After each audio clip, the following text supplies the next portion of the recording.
무릇 하나님의 영으로 인도함을 받는 사람을 곧 하나님의 아들이라. 로마서 8장 14절입니다.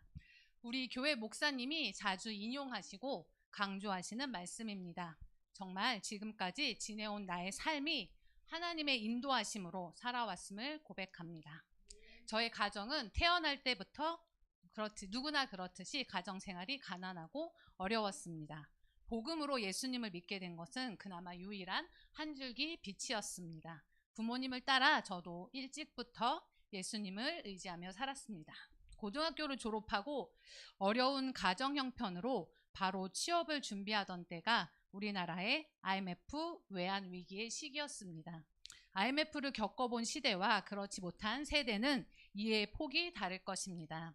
당시에 기업의 취업이 확정되어 OT 및 기업 연수를 받았던 친구들도 해당 기업이 하루아침에 부도가 나는 사태가 발생하여 다시 취업을 준비를 할 만큼 구직자는 넘쳐나고 구인을 해야 할 기업들은 무너졌던 시기를 기억하실 것입니다. 지금도 그렇듯이 일반적인 취업의 절차는 구인 공고가 나고 희망자들이 입사 지원을 하는 형태로 이루어지는데, 저의 경우 IMF 시기에 회사에서 먼저 저에게 면접을 보자고 연락이 왔습니다. 그 당시에는 지금처럼 인터넷 정보가 넘쳤던 시대가 아니었습니다. 그래서 면접을 보자고 연락을 해온 회사가 혹 이상한 곳은 아닌가 의심도 들었습니다. 그렇지만 믿져야 본전이다라는 생각으로 면접을 봤던 기억이 납니다. 면접 후 바로 합격 통보를 받고 처음으로 채용이 확정된 회사는 50여 명 정도가 근무하는 설계사무소였습니다. 회사에 근무하면서 가장 궁금했던 것이 어떻게 나의 연락처를 알고 연락을 했었던 것인가 라는 것입니다.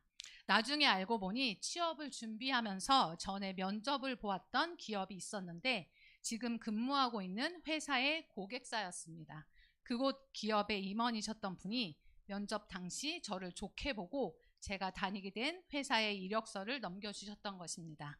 그 당시는 개인정보보호법이 없었던 시기에 이게 가능했습니다. 대한민국이 가장 어려웠던 시기인 IMF 시절 하나님께서는 저에게 새벽 기도를 하게 하셨고 면접을 볼 기업과 이력서 하나까지 역사하셔서 하나님께서 취업을 시켜주셨습니다. 현재 회사는 급속도로 성장하여 지금 1200여 명이 넘는 대기업이 되었습니다. 회사에 계신 분들은 대부분 명문대학을 나온 엘리트였지만 그 당시 제가 유일한 고졸 학력으로 입사를 하였으며 지금은 부장으로 근무하고 있습니다. 경제와 직결되는 건축 관련 업종이다 보니 많은 사건들이 있었지만 저의 형편과 처지를 아신 하나님께서 지금까지 지키시고 인도하심에 영광과 감사를 드립니다. 두 번째는 저희 아버지 최요섭 장로님의 간증입니다. 아버지는 2015년 10월 인테리어 공사 현장에서 일을 하다가 갑작스럽게 쓰러지셨습니다. 급히 세브란스 병원 응급실로 입원하게 되었고 검사 결과 심근경색으로 심장에 있는 3개의 큰 혈관이 막혔다고 합니다. 담당 의의 말에 의하면 병원 응급실로 오기 전까지 심정지가 2번이나 있었던 위급한 상황이었습니다. 급히 시술을 진행하였지만 3개의 혈관 중 하나의 혈관만 시술이 가능한 상태였습니다. 시술 후 중환자실로 옮겨서 회복을 기다렸지만 상황이 안 좋았습니다. 심정지로 인하여 심장에 물이 차는 상황이 발생하였고 생명의 고비를 넘겼을 때에는 의식이 돌아오지 않아 신경내과까지 협진을 진행하여야 했습니다. 뇌 MRI상에는 의식에 영향을 미치는 요인이 발견되지 않았고 병원에서는 치료할 수 있는 처치를 다 했지만 계속해서 의식이 깨어나지 않았습니다. 이러다 보니 병원에서는 계속해서 이 상태를 유지한다면 중환자실에서 나와 요양병원으로 이원을 해야 한다는 통보를 하였습니다. 당시 아버지는 식물인간 상태와 같았습니다.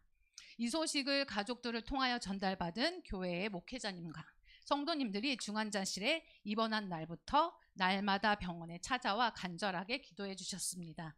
교회에서도 성도님들이 밤낮으로 기도해 주심으로 인하여 의식이 회복되어 10일 만에 일반 병실로 옮겨지게 되었습니다. 이후 병원에서 퇴원하게 되었을 때는 중환자실 후유증으로 의사가 표현한 말입니다. 인하여 인지 능력이 3살에서 5살로 퇴화되었습니다. 말도 할 수 없는 상황이었습니다. 1년이 넘는 기간 동안 재활 치료를 했었고 지금은 다시 평범한 일상을 살고 있으십니다. 약간 말이 어눌한 상태지만 그것도 하나님이 온전케 하실 줄 믿습니다. 재활병원에 있었을 때 언어 치료사가 다른 사람보다 언어 습득 능력이 기역, 니은부터 다시 배우던 시기입니다. 높다고 노래를 좋아하셨었냐고 가족들에게 물어봤었고 교회에서 찬양 부르시는 것을 좋아하셨었다고 했다고 합니다. 노래를 부를 때 소리와 높이 등이 언어 학습에 도움이 된다고 합니다. 재활 부분에서 언어 치료는 어렵고 가장 오래 걸리는 부분이라고 합니다. 지금도 대화가 어렵지만 점점 좋아지고 있음을 고백합니다.